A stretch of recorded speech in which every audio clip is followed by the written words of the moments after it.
السلام علیکم، کیسے ہیں آپ سب؟ امید کرتے ہیں کہ آپ سب خیریت سے ہوں گے، اور ہماری دعا ہے کہ اللہ تعالیٰ آپ سب کو خیر و عافیت سے رکھے۔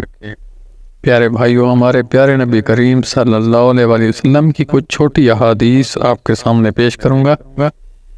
آپ سب دوستوں سے گزارش ہے کہ ان حدیث کو یاد کر لیں اور اپنے دوستوں کے ساتھ بھی ضرور شیئر کریں۔ آپ دوستوں کا بہت شکریہ۔ حضرت ابو ہریرہ رضی اللہ عنہ سے روایت ہے کہ ہم رسول اللہ صلی اللہ علیہ وآلہ وسلم کے ساتھ تھے، اتنے میں ایک دھماکے کی آواز آئی۔ رسول اللہ صلی اللہ علیہ وآلہ وسلم نے فرمایا، تم جانتے ہو یہ کیا ہے؟ ہم نے عرض کیا، اللہ اور اس کے رسول خوب جانتے ہیں۔ رسول اللہ صلی اللہ علیہ وآلہ وسلم نے فرمایا، ایک پتھر ہے جو جہنم میں پھینکا گیا تھا 70 برس پہلے، آپ اب اس کی تہہ میں پہنچا۔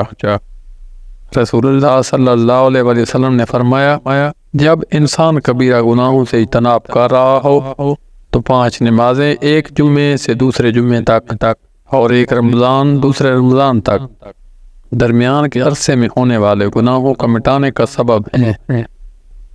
2 شخصوں کو دیکھ کر اللہ تعالیٰ مسکراتا ہے۔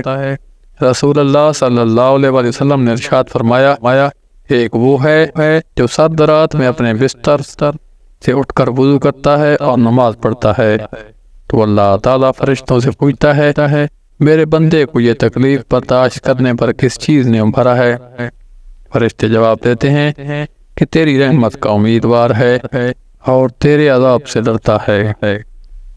اللہ تعالیٰ فرشتوں سے فرماتا ہے، گواہ ہو جاؤ، اس کی امیدیں پوری کر دیں۔